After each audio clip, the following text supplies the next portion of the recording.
Friends, welcome back to my channel. मैं हूं आपकी फ्रेंड वर्षा। आज की इस वीडियो में हम बात करेंगे बीएड एंट्रेंस एग्जाम की हिंदी की थ्योरी क्लासेस की। ये हमारा चैप्टर 3 है जिसमें हम पार्टनरशिप के बारे में डिस्कस करेंगे। इससे पहले हमने 2 चैप्टर डिस्कस कर लिए हैं। फर्स्ट था हमारा वाणिज्यिक परिचय, सेकंड था हमारा अंतिम खाते। तो अभी तक आपने नहीं देखा है तो एक बार जाके जरूर देख लीजिएगा। स्टार्ट करते वीडियो को। वीडियो पसंद आए तो लाइक कीजिए, फ्रेंड्स या शेयर कीजिए, और किसी भी तरह की कोई भी क्वेरी हो तो जरूर बताइएगा। देखिए, स्टार्ट करते हैं। आज का जो चैप्टर है हमारा वो है पार्टनरशिप यानी कि साझेदारी। साझेदारी आप शुरू से पढ़ते हुए आ रहे हैं। आपने पढ़ा होगा कि साझेदारी में कम से कम 2 लोगों का होना बहुत ही आवश्यक है, और ये 2 लोगों से ज्यादा भी हो सकते हैं, लेकिन कम से कम 2 होने चाहिए। अब देखिए, 2 या 2 से अधिक विभिन्न गुणों वाले व्यक्तियों, विभिन्न गुणों वाले, अब जरूरी नहीं है हर किसी के पास एक्सपर्टीज हो, यानी हर किसी के पास हर तरह की नॉलेज हो, या हर किसी के पास इनफ फाइनेंस हो। तो विभिन्न गुण होते हैं उनके अंदर। उनका एक संगठन होता है जो सह स्वामियों की तरह, यानी कि सब उसके स्वामी होते हैं, उसकी तरह वो लाभ कमाने के उद्देश्य से किसी व्यवसाय को संचालित करते हैं। वो साझेदार कहलाते हैं। और इस समूहकरण को, यानी कि जो बिजनेस बनता है, उस पूरे ग्रुप को बोलते हैं साझेदारी। ठीक है। अब हम एक डेफिनेशन ले लेते हैं भारतीय साझेदारी अधिनियम 1932 की धारा 4 के अनुसार। साझेदारी उन व्यक्तियों का आपसी संबंध है जिन्होंने एक ऐसे व्यवसाय के लाभ को आपस में बांटने का करार किया है जो उन सभी के द्वारा या उन सभी की ओर से उनमें से किसी एक या अधिक के द्वारा संचालित किया जाता है। वे व्यक्तिगत रूप से साझेदार व सामूहिक रूप से फर्म कहलाते हैं। यानी कि अगर हम एक एक इंडिविजुअल पर्सन की बात करें तो साझेदार कहलाए जाएंगे, और अगर हम ग्रुप की बात करें तो ये पूरा ग्रुप कहलाता है फर्म, यानी कि पार्टनरशिप फर्म भी बोल सकते हैं। वह नाम जिससे कारोबार चलाया जाता है वो फर्म का नाम कहलाता है। यानी कि एक फर्म का नाम होता है, उसके बेसिस पर वो पूरा ग्रुप कंसिडर किया जाता है। यानी कि एक नाम उनको रखना पड़ता है कि वो फर्म किस नाम से वो चालू करेंगे। ठीक है। अब देखिए, इनके कुछ लक्षण हैं। कंपनी अधिनियम 1956 की धारा 77 के अनुसार साझेदारी संस्था में कम से कम 2 व्यक्तियों का होना आवश्यक है। ये स्टार्टिंग से ही हमें पता है 2 व्यक्ति होने चाहिए। और अधिकतम की सीमा क्या है? देखिए, अधिकतम संख्या बैंकिंग व्यवसाय में 10 और अन्य व्यवसाय में 20 हो सकती है। साझेदारों के बीच एक अनुबंध होता है। अब ये अनुबंध लिखित भी हो सकता है और मौखिक भी हो सकता है, और ये वैध का होना आवश्यक है। वैध का मतलब लीगल होना चाहिए। ऐसे नहीं है आप कोई इलीगल पर्पज से कोई काम कर रहे हो। व्यवसाय का उद्देश्य लाभ कमाना और आपस में बांटना है। किसी आप सेवा के लिए कोई भी ऐसा कार्य नहीं करेंगे। उसका मेन काम होना चाहिए कि आप लाभ कमा रहे हैं। यानी कि बिजनेस का मेन मोटो ही होता है कि लाभ कमाना। फिर है पंजीयन कराना आवश्यक नहीं है। अब इसका रजिस्ट्रेशन की बात करें तो रजिस्ट्रेशन इसमें आवश्यक नहीं होता, लेकिन आप अगर रजिस्ट्रेशन कराते हो तो आपको कुछ बेनिफिट मिलते हैं। तो अपने हित के लिए करा लेना चाहिए कि अगर कोई ऐसी प्रॉब्लम आती है, कोई डिस्प्यूट होता है, तो आपको बेनिफिट मिल जाए। फिर है व्यवसाय का संचालन किसी एक अथवा सभी साझेदारों हो सकता है। अब ये भी हो सकता है कि पार्टनर्स बहुत हो वहां पर, लेकिन वहां पर सिर्फ कार्य एक पर्सन करे। ठीक है, या फिर सभी लोग करें। ये उनकी म्यूचुअल अंडरस्टैंडिंग और उनके कॉन्ट्रैक्ट पर डिपेंड करता है कि उन्होंने किस तरह का कॉन्ट्रैक्ट किया है। ठीक है। अब साझेदारी संलेख देखते हैं, जो कि बहुत ही इंपॉर्टेंट है। पार्टनरशिप डीड और एग्रीमेंट। साझेदारी की स्थापना एक अनुबंध द्वारा होती है। यह अनुबंध लिखित भी हो सकता है और मौखिक भी। सेम वही कि एक कॉन्ट्रैक्ट होता है। कॉन्ट्रैक्ट आप म्यूचुअली अंडरस्टैंडिंग पर मौखिक भी कर सकते हैं और रिटन में भी। रिटन में कराने का एक ये फायदा होता है कि आपके पास एक प्रूफ है। ओरली करेंगे तो आपके पास कोई प्रूफ नहीं होगा। ठीक है। इस संबंध में सभी शर्तें या नियमों का उल्लेख होने के कारण साझेदारी अनुबंध संलेख या संविदा या राजीनामा या साझेदारी ठहराव का प्रपत्र कहते हैं। यानी कि अब आप जहां पर सारी कंडीशंस लिखेंगे उस प्रपत्र को आप संलेख भी बोल सकते हैं। संविदा यानी कि एक तरह से कॉन्ट्रैक्ट हो गया, राजीनामा हो गया, ठहराव हो गया।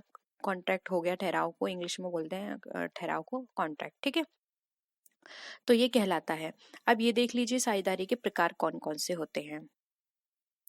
साझेदारी के प्रकार की बात करें तो देखिए, सबसे पहले आता है सामान्य साझेदारी। अच्छे से समझ लीजिएगा, आप लोगों को बहुत कंफ्यूजन होती है पार्टनरशिप के टाइप्स में।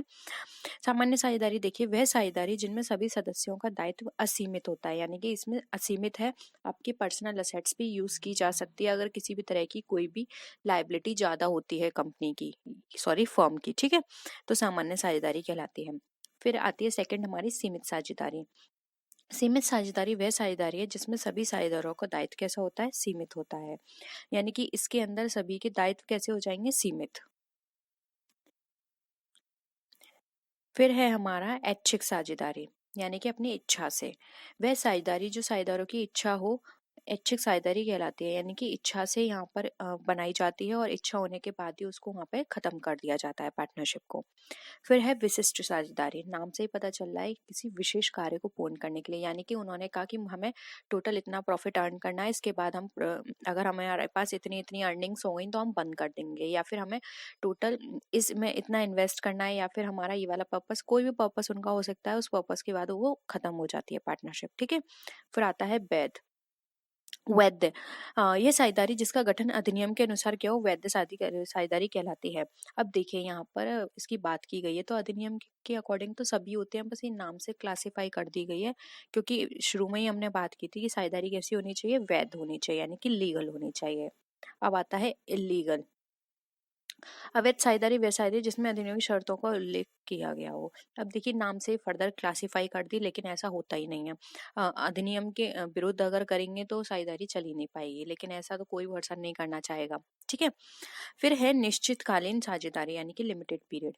अब यहाँ पर क्या होता है, एक लिमिटेड पीरियड वो पहले से डिसाइड कर लेते हैं कि 2 साल बाद या 5 साल बाद हमें कंटिन्यू नहीं करना है, तो ये कंटिन्यू टाइम पीरियड होने के बाद वो अपने आप पार्टनरशिप खत्म हो जाती है, पार्टनरशिप फॉर्म। ठीक है।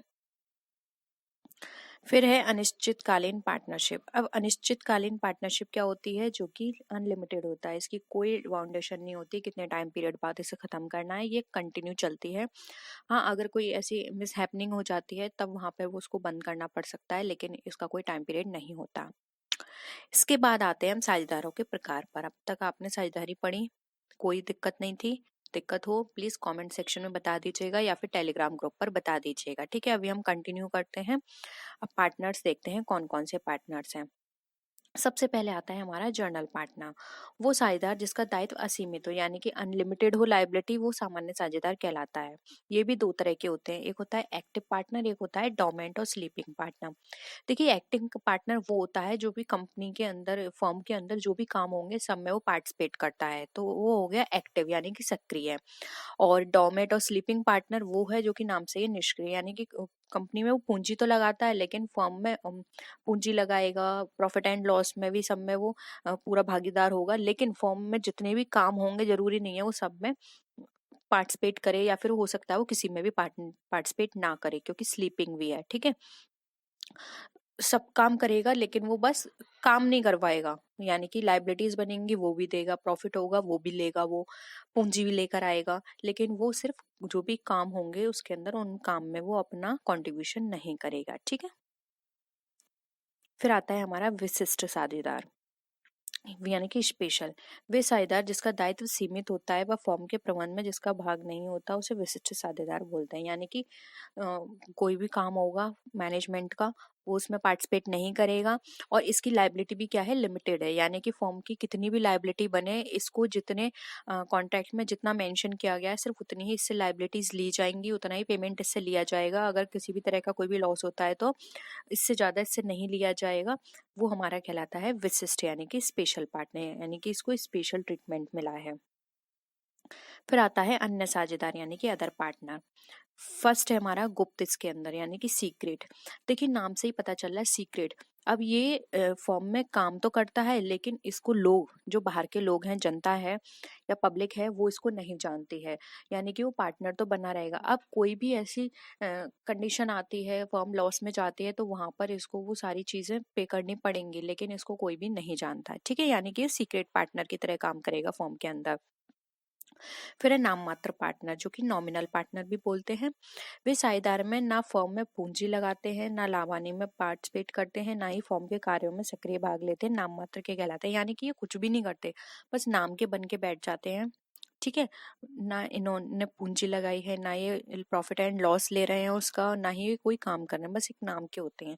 बेसिकली इस तरह के जो पार्टनर्स होते हैं वो इसलिए बनाए जाते हैं जिससे कि उनकी जो गुडविल है वो फर्म को मिले, यानी कि अगर आप कोई हाई रेपुटेटेड पर्सन को अपने पार्टनर बनाते हैं लेकिन वो कुछ काम नहीं कर रहा, कुछ लेकर नहीं आया, लेकिन उसका नाम ही काफी है, अगर लोगों को पता चल गया कि ये इस कंपनी का पार्टनर है तो वो खुद से आके इन्वेस्ट करेंगे, तो क्या है, इवन नाम से ही उसके काफी बेनिफिट कमाती है फर्म। ठीक है।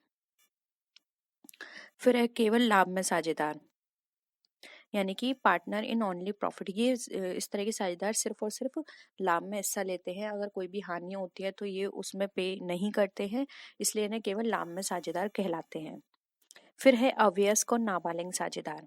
ऐसा साझेदार जो सभी साझेदारों की सहमति से साझेदार तो बन गया है परंतु उसका फॉर्म के प्रति कोई दायित्व नहीं होता, अवयस्क या नाबालिग साझेदार कहलाते हैं। देखिए इसमें एक और चीज मैं आपको बता दूं, ये माइनर पार्टनर दे रखा है। माइनर पार्टनर कभी फॉर्म में डायरेक्ट पार्टनर नहीं बनता।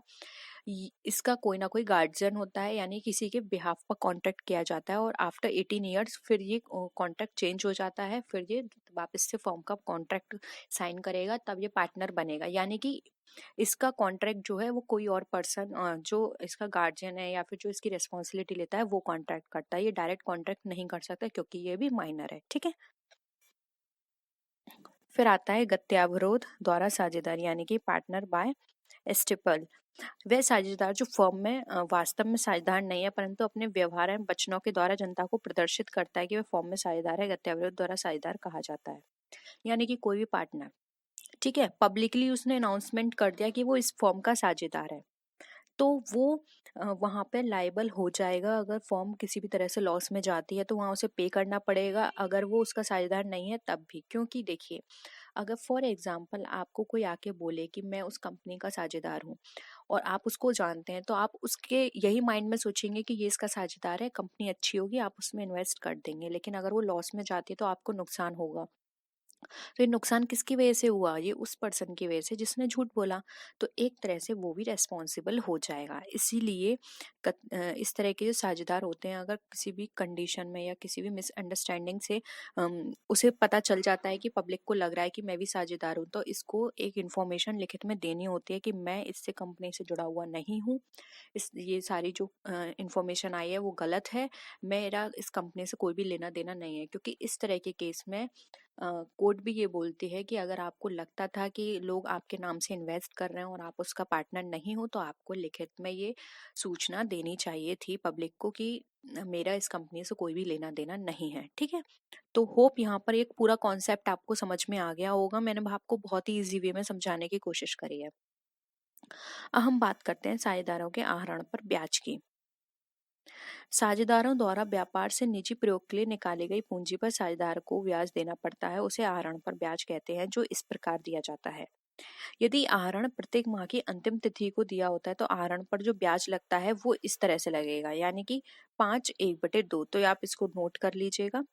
और यदि आहरण प्रत्येक माह की प्रथम तिथि को दे होता है तो यहाँ पर जो ब्याज काउंट कैलकुलेट किया जाएगा वो होगा 6/1/2 से, यानी कि 6.5 से। और अगर आहरण जो है वो मध्य तिथि में लिया गया है तो आहरण पर ब्याज कैसे लगेगा? 6 माह से। क्योंकि आप ये देखिए, अगर टोटल 6 मंथ्स के वो सॉरी ईयरली के बीच में वो लेते हैं तो वहाँ पे 6 मंथ्स काउंट किए जाएंगे। और अगर लास्ट में तो 5.5। क्योंकि देखिए, आप सबकी लास्ट डेट निकाल लीजिए तो 11 महीने हुए, 11 का कितना हुआ? 5.5। और अगर स्टार्टिंग से डेट निकालेंगे तो 12 महीने हो गए, 12 महीने का आधा कितना हो गया? 6.5। सॉरी, 13 निकल कर आएंगे तो यहाँ पर कितना हो गया? 6.5। और अगर बीच में लेंगे तो 12 महीने हो गए और इसका कितना निकल कर आ जाएगा? 6। ठीक है, सिंपल है। अब है नेक्स्ट, नए साझेदारों का प्रवेश। एक फर्म में निम्न परिस्थितियों में नए साझेदारों का प्रवेश हो सकता है: व्यवसाय में वृद्धि के लिए पूंजी की आवश्यकता होने पर। कब कब हो सकता है? जब उनको वृद्धि पूंजी की आवश्यकता हो तब हम प्रवेश करा सकते हैं। दूसरा, प्रबंधन संचालन में किसी कुशल अनुभवी की आवश्यकता हो तब। या फिर किसी साझेदार के अवकाश या मृत्यु ने, यानी कि कोई भी साझेदार जो है, फॉर एग्जाम्पल 2 लोग थे और आपको पता है मिनिमम 2 लोग ही चाहिए, तो वहां पर इसमें क्या होता है कि आपको एक इन्वेस्ट कराना ही पड़ेगा। ठीक है, आपको एडमिशन कराना ही पड़ेगा क्योंकि मिनिमम 2 होने चाहिए। या फिर बीच में भी हो सकता है कि 5 है तब भी आपको जरूरत पड़ रही है काम की और किसी की डेथ हो गई तो आप किसी को भी वहाँ पे एडमिशन दे सकते हो। ठीक है, फिर है किसी प्रभावशाली व्यक्ति को साझेदार बनाकर फर्म के लाभ में वृद्धि करना। और नेक्स्ट है अन्य किसी कारणवश नए साझेदार की आवश्यकता होने पर। ठीक है, तो ये कुछ कंडीशंस हैं जिनके बेसिस पर एक नया साझेदार जो है फर्म में प्रवेश कर सकता है। अब गुडविल का देख लीजिए, गुडविल का भी बहुत ही इंपॉर्टेंट है। ख्याति से आज से किसी व्यापारिक संस्था की अतिरिक्त लाभ कमाने की क्षमता से है। ख्याति व्यापार का वह भाग है जो व्यापार की नेकनामी, प्रसिद्धि और अच्छे व्यापारिक संबंधों के कारण उत्पन्न होता है। यानी कि ख्याति क्या है? देखिए, गुडविल किसी की भी क्यों बढ़ती है? जब वो फेमस होता है। अब फेमस क्यों हुआ? या तो वो इंसान अच्छा है, या फिर उसके काम अच्छे हैं, और अगर वही हम कंपनी की बात करें तो कंपनी की जो एक्टिविटी है वो अच्छी हैं, कंपनी सोसाइटी के लिए अच्छा काम कर रही है, कंपनी अच्छा प्रोडक्ट प्रोवाइड कर रही है, तभी उसकी गुडविल बढ़ेगी। ठीक है, तो यह वह आकर्षण है जो ग्राहक को अपनी ओर खींचता है। हम क्यों चाहते हैं किसी भी कस्टमर कंपनी के पास या प्रोडक्ट के पास, कि वो प्रोडक्ट की क्वालिटी अच्छी है, उसके प्राइस कम है, वो कस्टमर को पागल नहीं बनाती। पागल इन द सेंस वो गलत इन्फॉर्मेशन प्रोवाइड नहीं करती, जो रियल में इंग्रेडिएंट्स उसने यूज किए हैं वही उसने मेंशन किए हैं, तभी तो हमारे माइंड में उसके लिए थोड़ा सा अट्रैक्शन आता है कि हाँ ये प्रोडक्ट बहुत अच्छा है, हम यही परचेस करेंगे। ठीक है, ये कंपनी बहुत अच्छी है, सारे इसके काम बहुत अच्छे हैं। तो ये क्या है, एक तरह से कस्टमर को अपनी तरफ अट्रैक्ट करती है। यह एक ऐसी वस्तु है जो पुराने स्थापित व्यापार को एक नए व्यापार से अलग करती है। अब यही कारण है कि किसी भी कंपनी, जो भी फर्म होती हैं, वो जो जितनी पुरानी होंगी उनकी गुडविल उतनी ही अच्छी होती है, क्योंकि स्टार्टिंग में गुडविल बनने में टाइम लगता है, और एक बार जो गुडविल बन जाती है वो गुडविल अच्छे सेंस में भी बन सकती है, बुरे सेंस में भी, तो वो लॉन्ग टर्म तक रहती है। फिर उसको चेंज करना बहुत ही मुश्किल है। चेंज तो हो सकती है लेकिन बहुत ही मुश्किल है, क्योंकि वहां पर एक बार जो इमेज बन गई फिर उस इमेज को ठीक करना बहुत मुश्किल होता है। इसलिए ये कहा जाता है कि अगर कस्टमर के माइंड में आपने अपनी अच्छी इमेज बना ली तो आपका प्रोडक्ट जो है बाजार में स्टेबल रहेगा, बाजार में अच्छी ग्रोथ करेगा। ठीक है, अब देखिए ख्याति के मूल्यांकन की विधियां। ख्याति थोड़ा लंबा चैप्टर है तो दो पार्ट में इसको डिवाइड कर लेंगे। ठीक है, ख्याति की मूल्यांकन करना बहुत ही आवश्यक है। ख्याति का मूल्यांकन व्यापार में संपत्ति के रूप में किया जाता है। अतः ख्याति के मूल्यांकन की निम्न विधियां आप कौन कौन सी है तो देख लीजिए। सबसे पहले आता है औसत लाभ विधि। देखिए, इस विधि के द्वारा करने के लिए पिछले दिए गए वर्षों का औसत लाभ निकालकर उनका 1 गुना 2 गुना कर दिया जाता है। यानी कि जितने भी हमने पास्ट ईयर की हमारे पास गुडविल है उनका टोटल क्या क्या करते हैं, 1 गुना या 2 गुना निकाल के फिर उसको कर लेते हैं। इसका फॉर्मूला भी देख लीजिए, प्रॉफिट ऑफ प्रीवियस ईयर्स, यानी कि प्रीवियस ईयर के सबको हम कैलकुलेट कर लेते हैं, फिर नंबर ऑफ प्रीवियस ईयर यानी कितने ईयर का हमने प्रीवियस ईयर का प्रॉफिट लिया है वो कैलकुलेट कर लिया, वो डिवाइड कर दिया, और इन गिवन मल्टीपल यानी कि कितने टाइम में किया तो उसका मल्टीप्लाई कर देते हैं, तो इससे हमारा एवरेज प्रॉफिट मेथड निकल कर आ जाता है। ठीक है, सेकंड है हमारा सुपर प्रॉफिट मेथड। सामान्य से अधिक लाभ को अधिलाभ कहते हैं। इस विधि के अंतर्गत पिछले वर्षों के औसत लाभ में से अनुमानित लाभ घटाने से बचे शेष को उसका 1 गुना 2 गुना करके ख्याति का मूल्य ज्ञात कर लिया जाता है। सेम वही है, देखिए, profit of previous years upon number of previous years, फिर सपोज्ड प्रॉफिट यानी कि जो भी हमने प्रॉफिट हमारा है आया है वो उसमें गिवन मल्टीपल यानी कि जितने मल्टीपल में हमने निकाला है प्रॉफिट वो।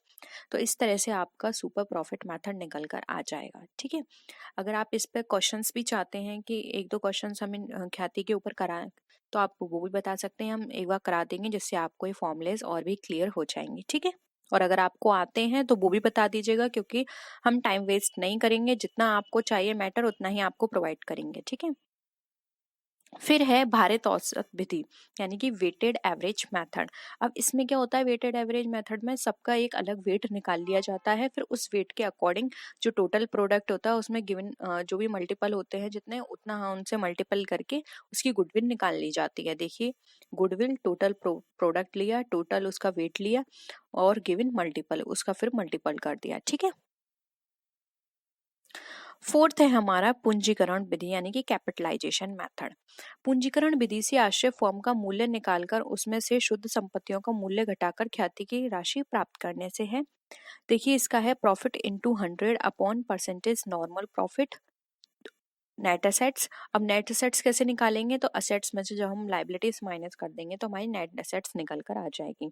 तो ये इस तरह से निकाला जाता है। कैपिटलाइजेशन मेथड भी बहुत सिंपल है, हम एक बार कर ही लेंगे तभी आपको अच्छे से क्लियर होगा। ठीक है, ये थ्योरी है तो जल्दी जल्दी देख लेते हैं एक बार। फिर है अधिलाभ का पूंजीकरण विधि यानी capitalisation method of super profit. अब देखिए, यहाँ पर गुडविल निकाली तो सुपर प्रॉफिट में पहले मल्टीपल करेंगे 100 और डिवाइड कर देंगे नॉर्मल रेट ऑफ रिटर्न का, तो यहाँ पर हमारा इस मेथड से गुडविल निकल कर आ जाएगी। ठीक है, फिर है छुपी हुई ख्याति यानी कि हिडन गुडविल। इस विधि के अनुसार नए साझेदार की पूंजी के भाग के आधार पर पूरी फर्म की पूंजी ज्ञात करके उसमें से सभी जो भी नए और पुराने साझेदार की पूंजी है घटाने के पश्चात जो शेष राशि निकलती है वो हमारी ख्याति कहलाती है। यानी कि यहाँ पे छिपी हुई होती है, उसमें साझेदार की जितनी भी पूंजी होती है उसको माइनस कर देते हैं और जो शेष राशि बचती है वो हमारी गुडविल कहलाती है। ठीक है, अब त्याग अनुपात है, ये हम नेक्स्ट क्लास में कर लेंगे, ठीक है। तो आई होप यहाँ तक आपको सारी गुडविल क्लियर है, सबके मेथड। कोई भी डाउट हो प्लीज़ ज़रूर बता दीजिएगा और अपने फ्रेंड्स के साथ शेयर कीजिएगा। और इसका पीडीएफ आपको टेलीग्राम ग्रुप पर मिल जाएगा। जो स्टार्टिंग की 2 क्लासेस थी उनका भी पीडीएफ मैंने टेलीग्राम पर दे दिया है, तो जाके उसको डाउनलोड कर लीजिए और उनका रिवीजन कीजिए। नेक्स्ट क्लास में फिर मिलते हैं और विच वीडियोस के साथ। तब तक के लिए टेक केयर, बाय बाय।